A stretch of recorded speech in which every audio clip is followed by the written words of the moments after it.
আসসালামু আলাইকুম। Hello viewers, আজকে আমরা আলোচনা করব। আমার সাথে আছে আমাদের রাফিদ। রাফিদ, তুমি ভালো আছো? আলহামদুলিল্লাহ। আচ্ছা, আজকে তোমার সাথে আলোচনা করব অ্যাসার্টিভ টু ইন্টারোগেটিভ করার নিয়ম, ট্রান্সফরমেশন। হ্যাঁ, তো দেখো, প্রথম রুলসটা আমরা বলেছি সাধারণ অ্যাসার্টিভকে ইন্টারোগেটিভ করার নিয়ম। দেখো, আমি প্রথমে লিখেছি অক্সিলারি ভার্ব। অক্সিলারি ভার্ব কোনগুলো তুমি জানো? যেমন ধরো, ডু ভার্ব আছে কয়টা বলো তো? তিনটা। কি কি বলো? ডু, ডাজ আর ডিড। আবার বলো। Do, does, did. আচ্ছা, বি ভার্ব কয়টা বলো? পাঁচটা। বলো am, is, are, was, were, তাই না?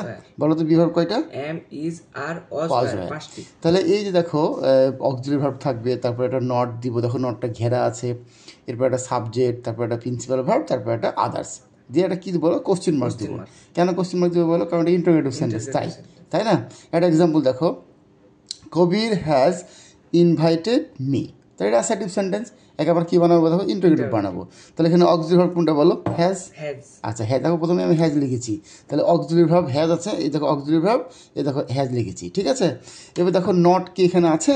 না, তাহলে নট দিতে হবে। দেখো নট দিয়েছি না? তাহলে হ্যাজেন্ড। তাহলে হ্যাজেন্ড পরে দেখো কী লিখতে হবে? সাবজেক্ট। দেখো সাবজেক্ট লিখেছি কি বলো? কবির। তাহলে হ্যাজেন্ড কবির ইনভাইটেড প্রিন্সিপাল ভার্ব, তারপর হচ্ছে অবজেক্ট। বুঝতে পারলে? জি স্যার। ওকে।